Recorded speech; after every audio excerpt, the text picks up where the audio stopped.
ഹിജാബ് അനുവദിക്കണമെന്നാവശ്യപ്പെട്ട് സ്കൂളിന് ഭീഷണി. കൊച്ചി പള്ളുരുത്തി സെന്റ് റീത്ത സ്കൂളിന് 2 ദിവസം അവധി നൽകി മാനേജ്മെന്റ്. നടപടി മറ്റ് വിദ്യാർത്ഥികളുടെ സുരക്ഷിതത്വം കരുതിയെന്ന് സ്കൂൾ അധികൃതർ വ്യക്തമാക്കി. സ്കൂൾ ഡയറിയിൽ നിഷ്കർഷിക്കുന്ന യൂണിഫോം ധരിക്കാത്തതിനാലാണ് നടപടിയെടുത്തതെന്നാണ് സ്കൂൾ പ്രിൻസിപ്പാളിന്റെ വിശദീകരണം. സ്കൂൾസിൻ്റെ റൂൾസ് ആൻഡ് റെഗുലേഷൻസ് അനുസരിച്ച് ഓൾറെഡി നമ്മൾ മെൻഷൻ ചെയ്തിട്ടുണ്ട്. ഒരു പ്രിസ്ക്രൈബ്ഡ് യൂണിഫോം സ്കൂളിനുണ്ട്.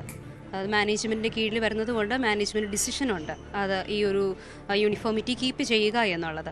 അതുപോലെ തന്നെയാണ് ഈ 30 വർഷമായിട്ട് കുട്ടികൾ അംഗീകരിക്കുന്നതും പാരൻസ് അംഗീകരിക്കുന്നതും അവരോട് നമ്മൾ അഡ്മിഷൻ എടുക്കുന്ന സമയത്ത് സംസാരിക്കുന്നതും. Still now there is no complaint from parents. Pant, shirt, coat for girls. Coat മുടി 2ആയിട്ട് പിന്നി റിബൺ ടൈ ചെയ്യണം എന്നുള്ളതാണ് നമ്മൾ പറഞ്ഞിരിക്കുന്നത്. നമ്മൾ ഓൾറെഡി അഡ്മിഷൻ എടുക്കുന്ന സമയത്ത് പാരൻ്റ് ഉൾപ്പെടെ കുട്ടിയോട് ഉൾപ്പെടെ നമ്മൾ പറഞ്ഞിട്ടുള്ള കാര്യമാണിത്. അവർ അംഗീകരിച്ച് നമുക്ക് യെസ് പറഞ്ഞ കാര്യമാണിത്. 4 മാസത്തേക്ക് കുട്ടി സെയിം ഇതിൽ തന്നെയാണ്, ഈ ഒരു നമ്മൾ പ്രിസ്ക്രൈബ് ചെയ്തിരിക്കുന്ന ആ ഒരു യൂണിഫോമിറ്റിയിൽ തന്നെയാണ് കുട്ടി വന്നിരുന്നത്. പക്ഷേ പെട്ടെന്നൊരു സുപ്രഭാതത്തിൽ കുട്ടി വന്ന് കയറുമ്പോൾ നമ്മൾ പാരൻസിനെ വിളിച്ചു. കുട്ടിയെ സേഫാക്കിയിട്ടാണ് നമ്മൾ പാരൻസിനെ വിളിച്ചത്. സംസാരിച്ചു. നമുക്കിങ്ങനെയാണല്ലോ അഡ്മിഷൻ എടുത്ത സമയത്ത് നമ്മൾ സംസാരിച്ചതാണ്. സാറും ഓക്കെ പറഞ്ഞു. ഇതെല്ലാം നമ്മൾ സംസാരിച്ച് കഴിഞ്ഞപ്പോൾ കുട്ടിയുടെ പാരൻറ്റും നമ്മളോട് ഓക്കെ പറഞ്ഞതാണ്. ഞാൻ 1.5 hours കഴിഞ്ഞപ്പോൾ ഞാൻ വിളിക്കാം, തീരുമാനം അറിയിക്കാമെന്ന് പറഞ്ഞിട്ട് പിന്നെ നമുക്കൊരു കോളും വന്നില്ല. നെക്സ്റ്റ് ഡേയിലും കുട്ടി ലീവാണ്. പിന്നീട് 10th കുട്ടി പിന്നെ ക്ലാസ്സിലോട്ട് വരുന്നത് സെയിം ആ ഒരു യൂണിഫോമിൽ. അപ്പോൾ പാരൻറ്റിനെ വിളിപ്പിച്ചു. കാരണം നമ്മുടെ ഭാഗത്തു നിന്നും കുട്ടിയെ നമുക്ക് പുറത്ത് വിടാൻ പറ്റില്ല. നമ്മൾ കുട്ടിയെ കോൺഫറൻസ് റൂമിൽ വിത്ത് പ്രസൻസ് ഓഫ് എ ടീച്ചർ നമ്മൾ ഇരുത്തി കഴിഞ്ഞിട്ട് നമ്മൾ പാരൻറ്റിനെ വിളിപ്പിച്ചു. പാരൻറ്റിനോട് സംസാരിക്കുമ്പോൾ പാരൻറ്റ് പറയുന്നത് ഇത് ഞങ്ങൾക്ക് അംഗീകരിക്കാൻ പറ്റില്ല എന്നുള്ള ഒരു കാര്യമാണ് പാരൻറ്റ് പറയുന്നത്. അതിനുശേഷമാണ് ഈ ഒരു ടീമിനെ 2-3 പേര് നമുക്കറിയില്ല അവർ ഉള്ളിലോട്ട് കയറി വരുന്നതും അവർ നമ്മളോട് സംസാരിക്കാൻ ആവശ്യപ്പെടുന്നതും. ഇതിപ്പോൾ പെട്ടെന്നാണ് ആ പെൺകുട്ടി ഒരു ഒരാഴ്ച സമയമായിട്ടുള്ളൂ. 7-ാം തീയതി മുതലാണ് പുള്ളിക്കാരി പെട്ടെന്നായിട്ട് മറ്റേ യൂണിഫോം മാറി അവരുടെ റിലീജിയസ് അറ്റയറിട്ട് ഉപയോഗിച്ച് വരാൻ തുടങ്ങിയത്. അപ്പം നാച്ചുറലി നമ്മുടെ സ്കൂളിൻ്റെ റൂൾസിനെതിരായതുകൊണ്ടും നമ്മുടെ പ്രിസ്ക്രൈബ്ഡ് യൂണിഫോം ഉള്ള നമ്മുടെ സ്കൂൾ ഡയറിയിൽ ഒരു പ്രിസ്ക്രൈബ്ഡ് യൂണിഫോം ഉണ്ട്. അപ്പോൾ ആ യൂണിഫോമിനെതിരായതുകൊണ്ടും സ്കൂളിൻ്റെ പ്രിൻസിപ്പൽ സിസ്റ്റർ അല്ലെങ്കിൽ എൻ്റെ മാനേജ്മെൻറ്റ് അവരോട് സംസാരിച്ചു. ഇതല്ല നമ്മുടെ സ്കൂളിൻ്റെ യൂണിഫോം, നമ്മളിത് അബൈഡ് ചെയ്യേണ്ടത് നിങ്ങളുടെ ഉത്തരവാദിത്തമാണ്. പേരൻസിനോടൊരു ലെറ്റർ അവർ ചോദിച്ചിരിക്കുന്ന എക്സ്പ്ലനേഷനാണ്. അപ്പോൾ അവർ അതിൻ്റെ ഫർദറായിട്ട് പോയി ഇതൊരു റിലീജിയസ് ഇഷ്യൂ ആക്കി എടുത്തു. അതാണ് അപ്പം ഇത് നമ്മൾ ഇതിൻ്റെ കുട്ടിയെ മാനസികമായി പീഡിപ്പിക്കുന്നുവെന്ന് രക്ഷിതാവ് ആരോപിച്ചു. മുഖ്യമന്ത്രിക്കും വിദ്യാഭ്യാസ മന്ത്രിക്കും ഇവർ പരാതി നൽകിയിട്ടുണ്ട്. എന്റെ മകള് തുടക്കം മുതല് സ്കൂള് ജൂൺ 1 ആരംഭിച്ച അന്ന് മുതൽ ഇന്ന് ഈ കഴിഞ്ഞ ദിവസം വരെ ഷോള് ധരിച്ചുകൊണ്ടിട്ടാണ് അവിടെ സ്കൂളിൽ ചെല്ലാറുള്ളത്. നമ്മുടെ തലയിൽ സാധാരണ ചുറ്റുന്ന ഒരു ഷോള് അത് ധരിച്ചിട്ടാണ് ഈ പിന്നെ കുട്ടി പോണത്. അവിടെ നിന്ന് അത് നിർബന്ധപൂർവ്വം അവര് അത് ഊരിക്കുമായിരുന്നു. വിശദാംശങ്ങളുമായി കൊച്ചിയിൽ നിന്ന് ആജ്ഞ രവീന്ദ്രൻ ചേരുന്നുണ്ട്. ആജ്ഞ, ഓരോ സ്കൂളിലും പ്രവേശിക്കുന്നതിന് മുൻപ് അതിന്റെ ആ സ്കൂളിലെ നിയമങ്ങളും ചട്ടങ്ങളൊക്കെ പാലിക്കണമെന്ന് ചൂണ്ടിക്കാട്ടിക്കൊണ്ട് ചില കാര്യങ്ങളൊക്കെ എഴുതി ഒപ്പിട്ട് നൽകേണ്ടതുണ്ട്. സ്വാഭാവികമായും യൂണിഫോം ധരിക്കണം, യൂണിഫോം അത്തരത്തിലുള്ള കാര്യങ്ങൾ സ്കൂള് പറയുന്നതനുസരിച്ചുള്ള കാര്യങ്ങളൊക്കെ പാലിക്കാൻ വിദ്യാർത്ഥികൾ ബാധ്യസ്ഥരാണ്.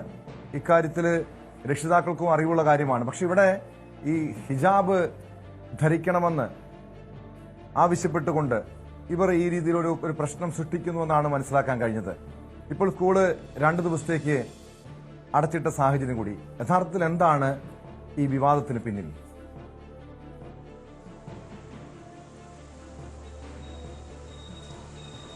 ഈ കുട്ടി മറ്റൊരു സ്കൂളിൽ നിന്നും TC വാങ്ങിയിട്ടാണ് ഇവിടേക്ക് വന്നിട്ടുള്ളത്. അതായത് ജോയിൻ ചെയ്യുന്ന സമയത്താണ് ഈ സ്കൂൾ ഡയറിയിൽ ഉൾപ്പെടെ, അതായത് 18ഉം 19ഉം ഈ ക്ലോസുകൾ സ്കൂൾ ഡയറിയിൽ കൃത്യമായി മെൻഷൻ ചെയ്തിട്ടുണ്ട്. യൂണിഫോം ഉണ്ട്, ആ യൂണിഫോം ധരിച്ച് വേണം സ്കൂളിലെത്താൻ എന്നുള്ളതും, സ്കൂൾ നിഷ്കർഷിക്കുന്ന യൂണിഫോം ധരിച്ച് വേണം സ്കൂളിലെത്താനെന്ന് തന്നെ സ്കൂൾ അധികൃതർ തന്നെ അത് വ്യക്തമാക്കിയിട്ടുമുണ്ട്.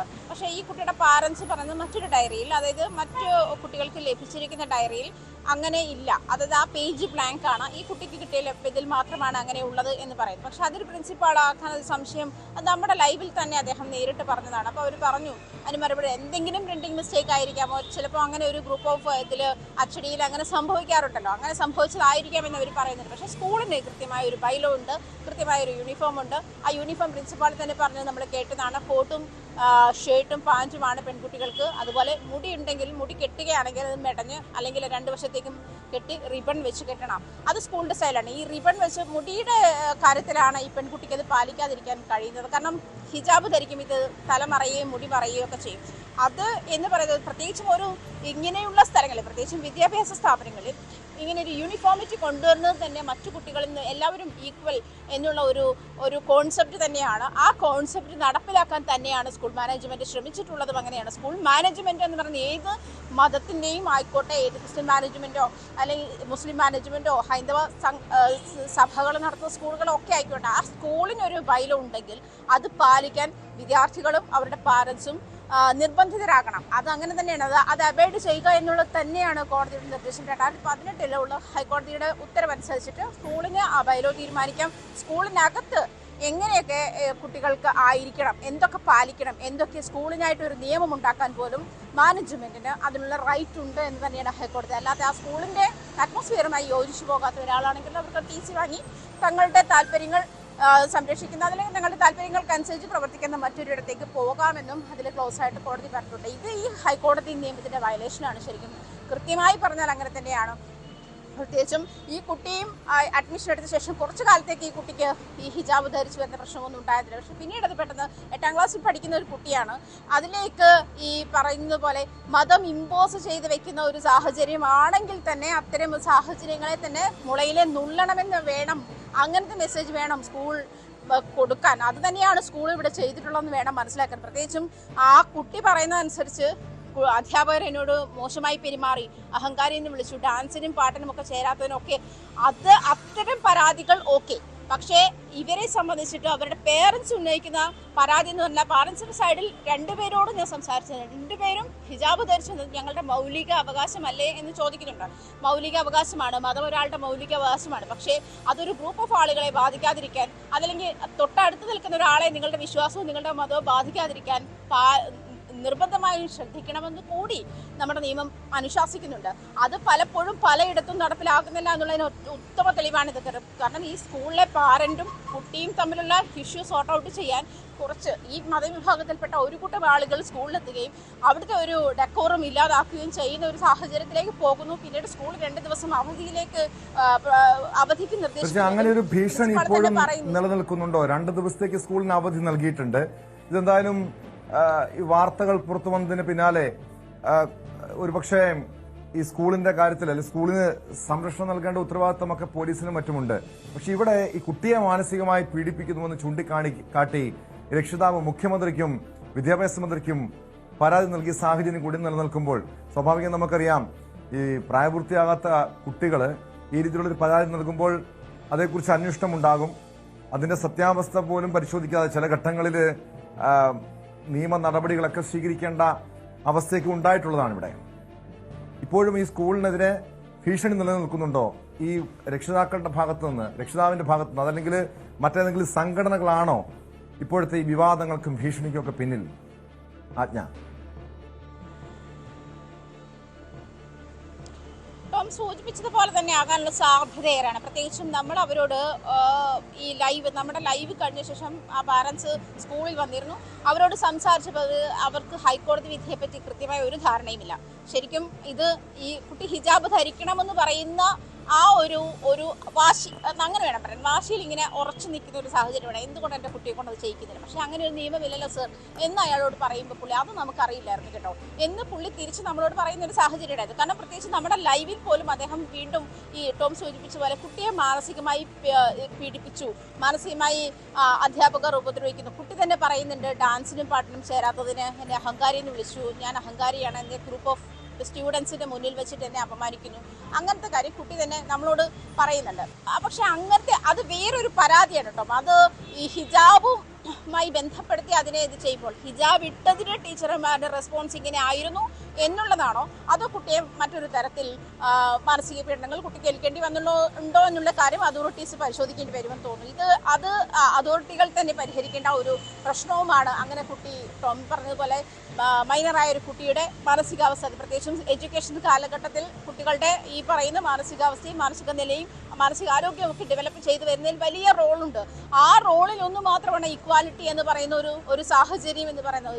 ഒരു ഘട്ടത്തിൽ വരെ സ്കൂളിൽ പഠിക്കുന്ന കുട്ടികളുടെ മതം ഏതാണ്, ജാതി ഏതാണ്, ഒരു ഏജ് വരെ ഈ പറയുന്നവരെ നമ്മൾ ആരും കൺസേൺ ആയിരുന്നില്ല. പക്ഷേ അതോ ഇപ്പോഴേ ചെറിയ കുട്ടികളിലേക്ക് ഇത് നീ മുസ്ലിമാണ്, നീ ക്രിസ്ത്യനാണ്, അല്ലെങ്കിൽ അവൻ മറ്റൊരു മതവിഭാഗമാണ്, ജാതി മറ്റതാണ്, ആ തരത്തിലേക്ക് അതിനെ എന്താ പറയുക വഴിതിരിച്ചു വിടാനുള്ള ഒരു നീക്കം, അത്തരം നീക്കങ്ങൾ ചില ഭാഗങ്ങളിൽ നിന്നും ഉണ്ടാകുന്നുണ്ട്. പ്രത്യേകിച്ചും ഈ ഹിജാബ് ഇഷ്യൂ വരുമ്പോൾ അവിടേക്ക് കുറച്ച് ആളുകൾ വരുന്നു. സംഘടനയുടെ ആളുകൾ എന്ന് പറയുന്നു, SDPIയുടെ ആളുകൾ എന്ന് പറയുന്നു, അതിൽ വ്യക്തതയില്ല. അപ്പോഴും ഇവരാണോ ഈ കുട്ടിയെ ഇത്തരം കാര്യങ്ങൾക്ക് ഈ ഫാമിലിയെ ഇമ്പോസ് ചെയ്യുന്നത് എന്നുള്ള കാര്യത്തിൽ വ്യക്തത വരാനുണ്ട്. സ്കൂളിൽ അന്തരീക്ഷത്തിലേക്ക് പ്രത്യേകിച്ചും കുഞ്ഞു മക്കൾ ഉൾപ്പെടെ, അതായത് പ്രീ ക്ലാസ്സിൽ ഉള്ള കുട്ടികൾ, പ്രീ KG ഉള്ള കുട്ടികൾ ഉൾപ്പെടെയുള്ള ചെറിയ കുഞ്ഞുങ്ങളുള്ള ബഡിങ് സ്റ്റേജിലുള്ള കുട്ടികളുള്ള സ്കൂൾ കൂടിയാണ്. അത്തരമൊരു ഡെക്കോറം മോശമാക്കുക, അവിടെ സ്കൂൾ അടപ്പിച്ചിടേണ്ടി വരിക, കുട്ടികൾ പേടിച്ച് ക്ലാസ് റൂമിൽ കയറുക, അവിടെ ചെന്ന് ബഹളം ഉണ്ടാക്കുക, അതും ഈ ഹിജാബിൻ്റെ പേരിലാണ്. അത് സ്കൂളിൻ്റെ ഗേറ്റിന് പുറത്തേക്ക് 5-6 തവണ കുട്ടിയെ ഗേറ്റിന് പുറത്തു നിന്നും അത് മെക്കന അഴിച്ചിട്ട് ഈ ഹിജാബ് അഴിച്ചിട്ട് ഉള്ളിൽ കയറിയാൽ മതി എന്ന് പറയുന്ന നിർദ്ദേശം കൊടുത്തിരുന്നു എന്ന് പറയുന്നു. പിന്നീട് ഇത് സ്ഥിരമാക്കിയതോടെ കുട്ടി ക്ലാസ് റൂമിൽ നിരന്തരം ഇത് ധരിച്ചു വരികയും ക്ലാസ് റൂമിൽ നിന്ന് പുറത്താക്കിയ പാരൻസ് വന്ന ശേഷം ക്ലാസ് റൂമിൽ കയറ്റുന്ന അവസ്ഥയിലേക്ക് വരെ എത്തിയെന്ന് പ്രിൻസിപ്പാളും പറയുന്നുണ്ട്. അത്തരം ഒരു പ്രതിഷേധത്തിലേക്ക് കുട്ടി പോയത് എങ്ങനെയാണ്?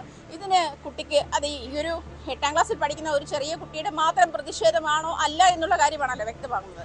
ആ ഒരു പ്രതിഷേധത്തിലേക്ക് എങ്ങനെയാണ് ഒരു കുട്ടിയുടെ, അതായത് ഒരു ചെറിയ കുട്ടിയുടെ വിദ്യാഭ്യാസ കാര്യത്തിൽ പോലും ഇങ്ങനെ, അല്ലെങ്കിൽ ആ സ്കൂളിൽ എങ്ങനെ കുട്ടിയെ റെപ്രസെൻ്റ് ചെയ്യണം, ഏത് മതത്തിൻ്റെ റെപ്രസെൻറ്റേറ്റീവായിട്ട് കുട്ടിയെ വിടണം എന്നുള്ള ഒരു സാഹചര്യത്തിലേക്ക് പാരൻസിനെ ഡൈവേർട്ട് ചെയ്യുന്നത് ആരാണ്? അത്തരം സാഹചര്യങ്ങളിലേക്കുള്ള വലിയ ചോദ്യങ്ങളാണ് ഇതുമായി ബന്ധപ്പെട്ട്. എന്തായാലും സ്കൂൾ AEO ഇന്ന് എത്തിയിട്ടുണ്ട്. അവരുമായി സംസാരിച്ച ശേഷമായിരിക്കും മറ്റു നടപടിക്രമങ്ങളിലേക്ക് പോവുക. കുട്ടിക്ക് TC വാങ്ങി പോകാമെന്ന് ഹൈക്കോടതി നിയമവും അനുശാസിക്കുന്നുണ്ട്. മറ്റേതെങ്കിലും ഒരു തരത്തിൽ ഈ കുട്ടിയുടെ താല്പര്യങ്ങൾ സംരക്ഷിക്കുന്ന അല്ലെങ്കിൽ മൗലികാവകാശങ്ങൾക്കൊക്കെ സ്പേസ് ഉള്ള ഇടമുള്ള മറ്റേതെങ്കിലും സ്കൂളുണ്ടെങ്കിൽ അവിടേക്ക് നിങ്ങൾക്ക് പോകാമെന്നാണ്. അതായത് സ്കൂളിൻ്റെ ഡെക്കോറത്തെ തകർക്കുന്ന, സ്കൂളിൻ്റെ ബൈലോയെ തകർക്കുന്ന തരത്തിലുള്ള ഇടപെടലുകൾ രക്ഷിതാക്കളുടെ ഭാഗത്തുനിന്നായാലും കുട്ടിയുടെ ഭാഗത്തുനിന്നായാലും ഉണ്ടാകാൻ പാടില്ല എന്ന് തന്നെയാണ്. അത് സ്കൂൾ മാനേജ്മെന്റിനെ തന്നെ തീരുമാനിക്കാമെന്ന് തന്നെയാണ് ഹൈക്കോടതി നിയമം. ആ നിയമം നിലനിൽക്കുമ്പോൾ തന്നെ വ്യക്തമാണ്. അത് തന്നെയാണ് ആദ്യം സൂചിപ്പിച്ചതുപോലെ നമ്മുടെ ഒരു സാമൂഹ്യപരമായ ഒരു പ്രശ്നങ്ങളിലേക്ക്, മതപരമായ പ്രശ്നങ്ങളിലേക്ക് കാര്യങ്ങൾ മാറാതെ ഇതൊരു പക്വപരമായ ഒരു തീരുമാനമാണ് ഈ വിഷയത്തിൽ വേണ്ടത്. ഇതിന് പിന്നിൽ ഏതെങ്കിലും സംഘടനകളുണ്ടെങ്കിൽ അത് തിരിച്ചറിയണം. മാത്രമല്ല രക്ഷിതാക്കൾ ആ കുട്ടിയെ ഉപയോഗിച്ച് ഈ രീതിയിലുള്ള ഒരു രാഷ്ട്രീയം കളിക്കാൻ അല്ലെങ്കിൽ ഇത്തരത്തിലുള്ള സമ്മർദ്ദങ്ങൾക്കൊക്കെ മുന്നോട്ട് പോകുമ്പോൾ ആ പെൺകുട്ടിയുടെ ഭാവിക്കും അത് ദോഷകരമാണെന്ന തിരിച്ചറിവാണ് വേണ്ടത്.